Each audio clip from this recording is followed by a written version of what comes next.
Both the men's and women's IU basketball teams are entering seasons with big expectations.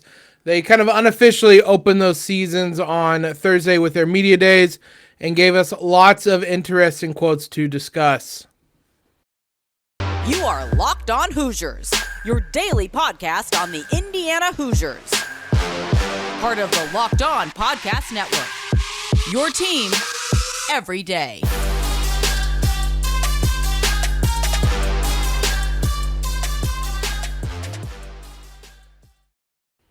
What is up, everybody? It is Friday, September 23rd. This is a Locked On Hoosiers, your one and only daily one-stop shop for everything IU athletics.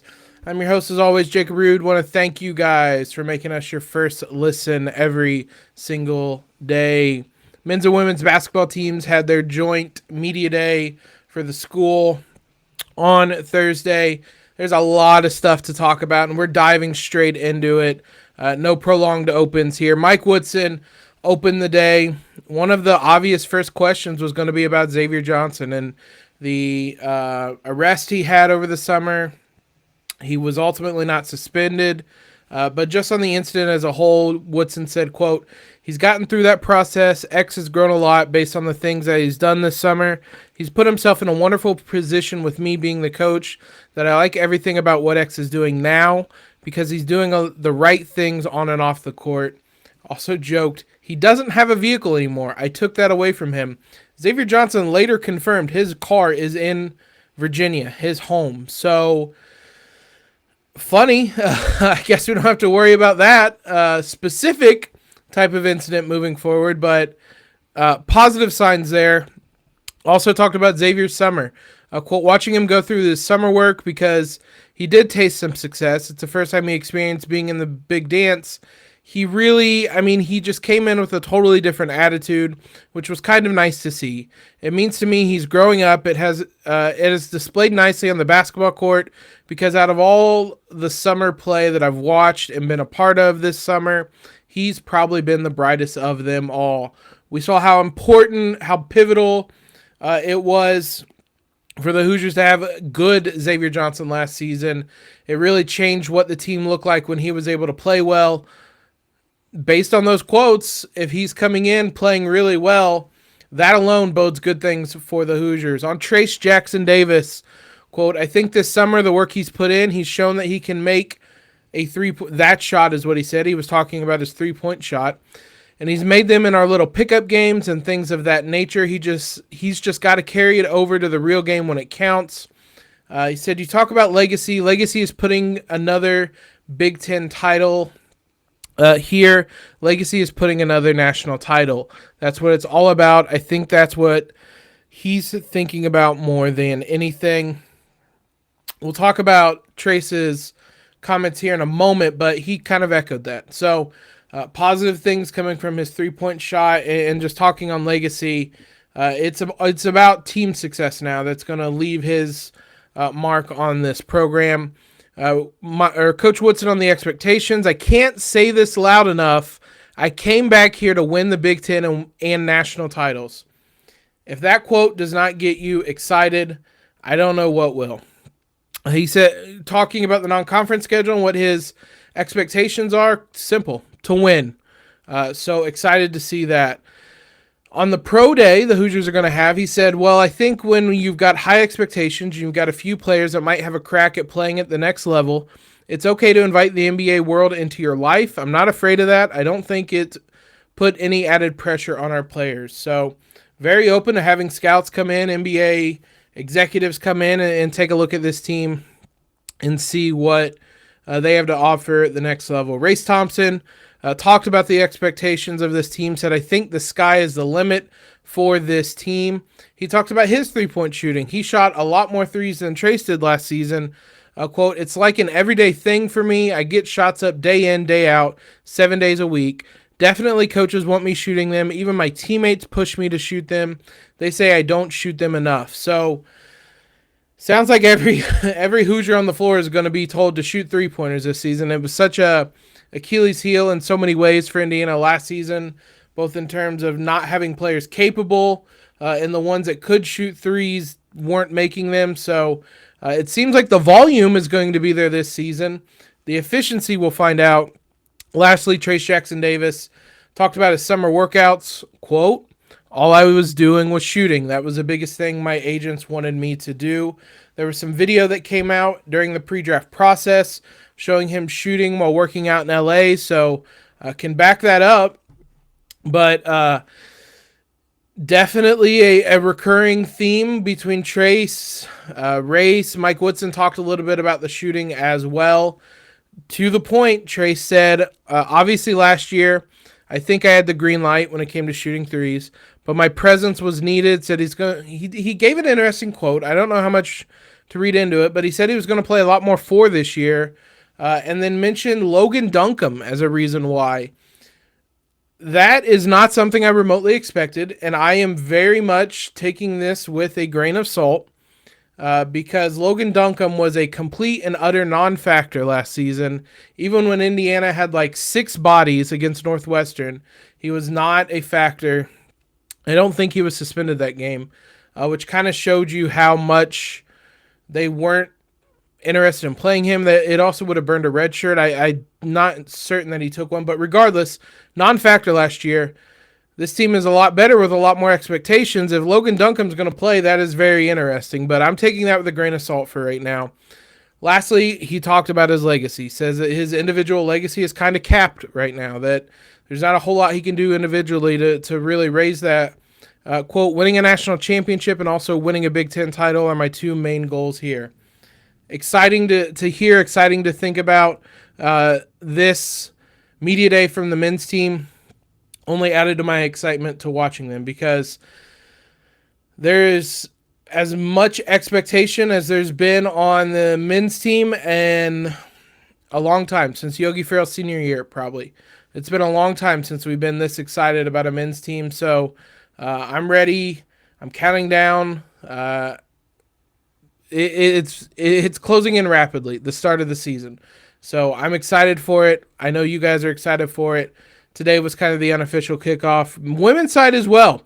Teri Moren, Sydney Parrish, Chloe Moore McNeil all talked. We'll dive into what they had to say and some things that they were talking about as well. Before we do that, though, let's talk about today's sponsor, Underdog. A sponsor we don't talk about a ton, but this episode is brought to you by Underdog, the easiest place to spice up the college football season. It is a simple app or website. I have it pulled up on my phone right now. It is, when it comes to IU football, you just search the Pick'em section. You can type in Indiana, and it's going to come up with the 4 options for this game against Cincinnati. Connor Bazelak, higher or lower than 228.5 passing yards. I'm feeling optimistic. I would take the higher on Connor Bazelak there. Sean Shivers, higher or lower than 61.5 rush yards. Not optimistic there. I would take the lower on that one. Cam Camper, 66.5 receiving yards. He's been really good. And so I would take higher there, as well as DJ Matthews, higher or lower than 43.5 receiving yards.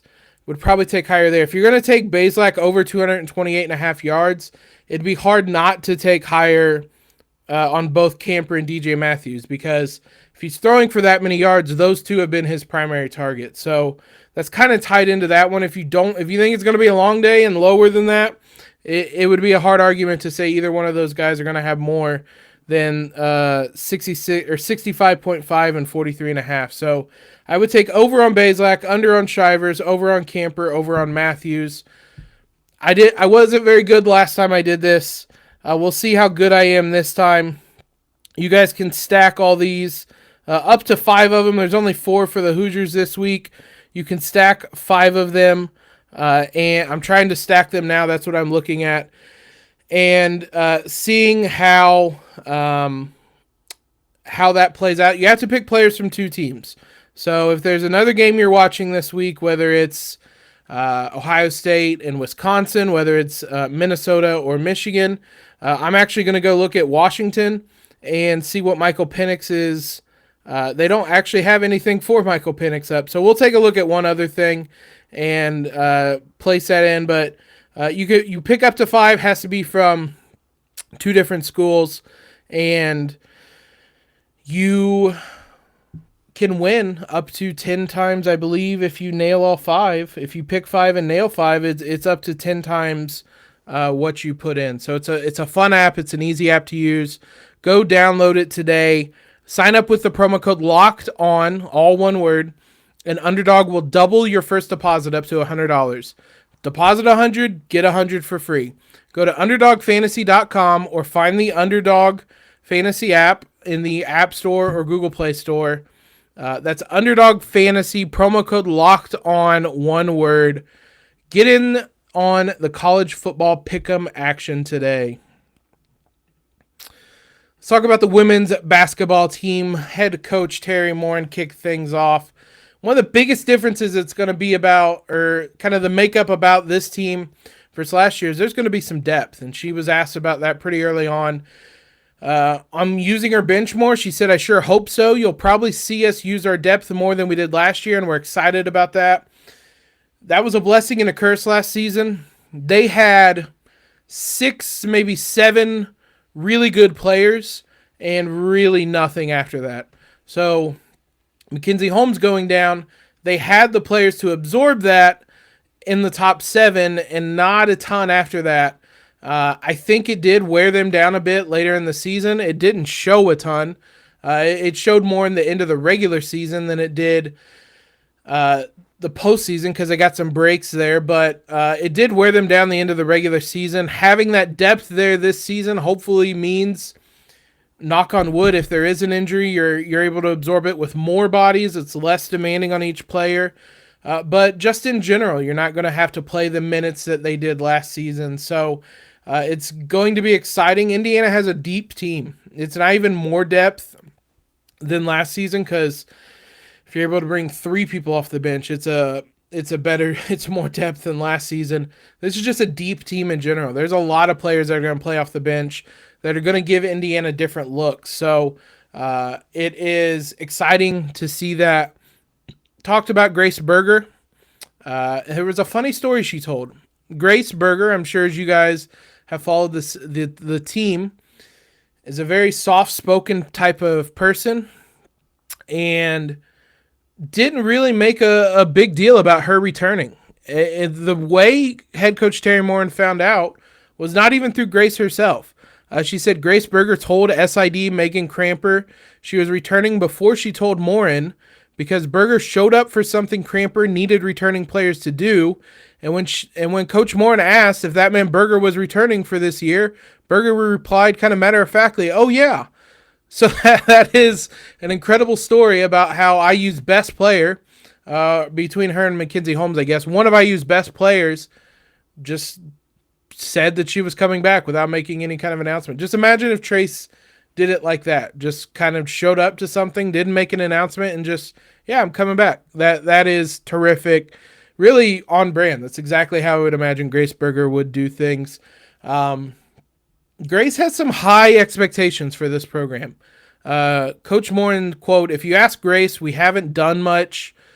She says Grace has her sights set on winning a championship and kind of consistently reminds Moren about the team goals. Like this is her last year. This is a team that is going to be really good, and if they play their cards right and they kind of develop right, I don't think a championship is out of the realm of possibility. It's going to take a hell of a run, but that's the type of goal this team should be setting under Grace and McKenzie Holmes. So I don't blame her for having those high goals.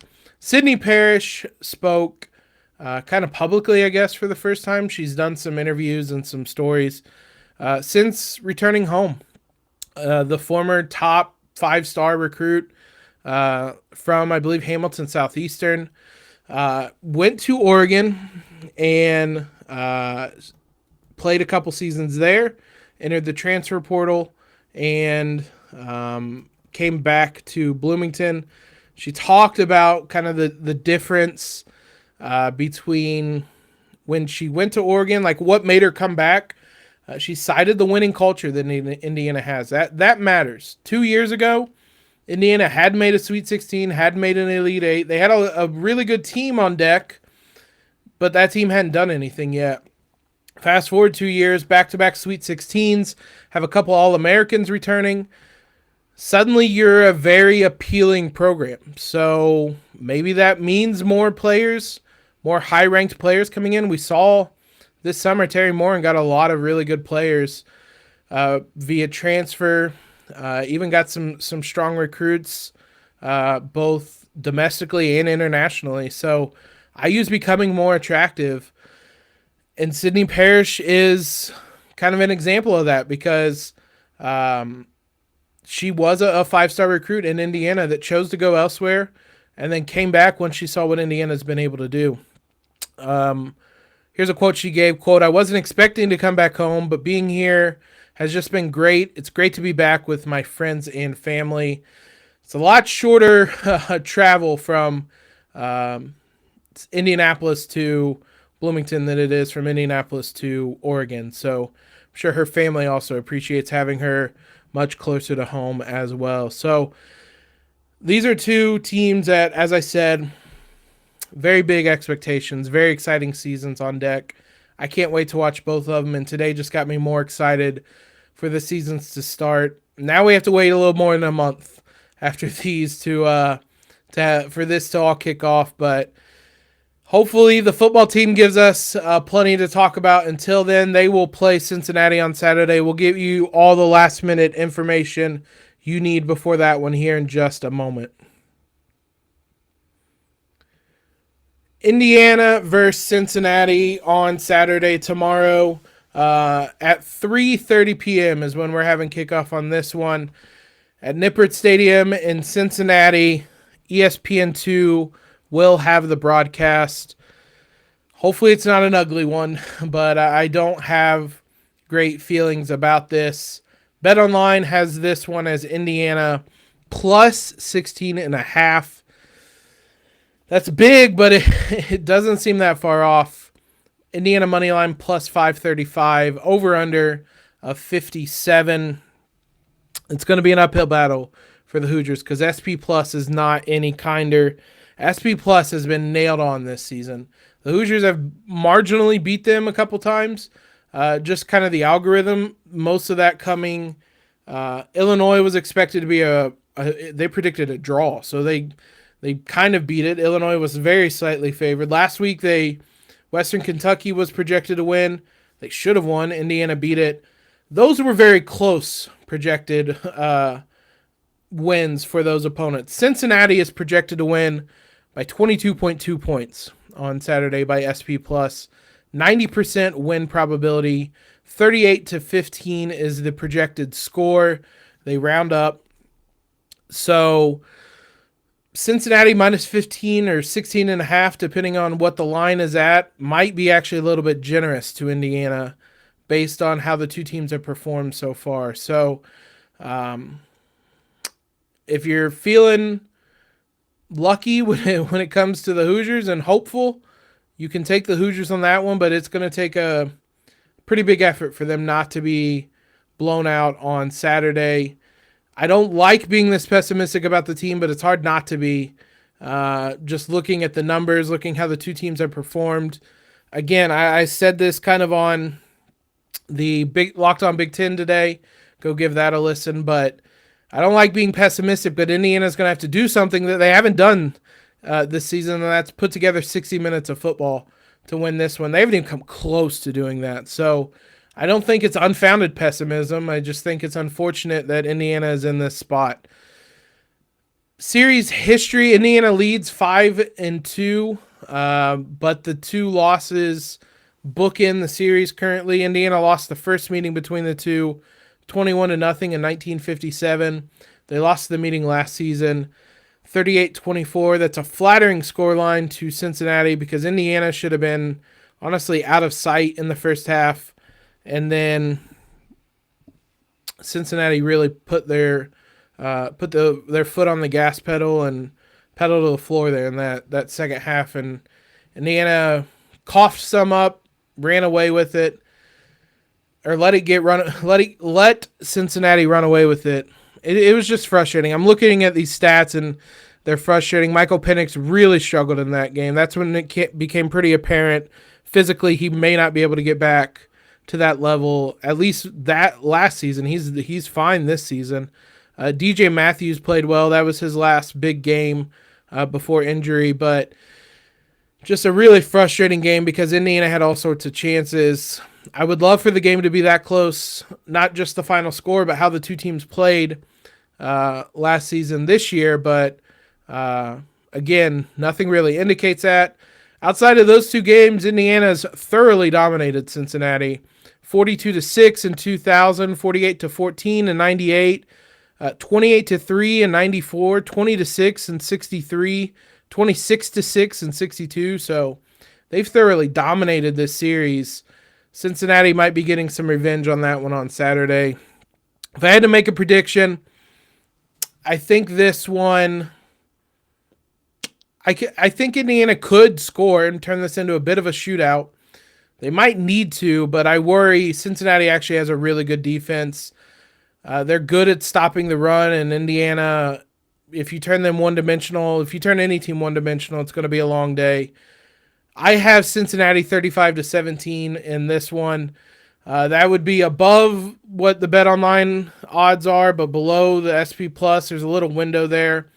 I didn't do that intentionally. That just kind of feels like where the scoreline will be at this season or this weekend. Let me know what you guys think your prediction for the game is in the comments down below. If you're watching on YouTube, leave a review or tweet at us otherwise. But thanks again, guys, for making Locked On Hoosiers your first listen every day. We'll be back with you Monday to recap this game. Know what your team is up against across the Big Ten with Locked On Big Ten. Everyday host Nate Dickinson and the local experts of Locked On take you across the Big Ten in 30 minutes. Make Locked On Big Ten your second listen to Locked On Big Ten. I was on the episode today. We talked a little bit about IU, Cincinnati, and then talked about the Ohio State-Wisconsin game as well. So go give that a listen now for your second listen. Follow us on Twitter if you have not already. We live tweet the game. I'll have a reaction over there. Subscribe to the podcast. Leave a quick rating and review. Most importantly, though, guys, have an awesome Friday. Have a great weekend. And go Hoosiers and LEO.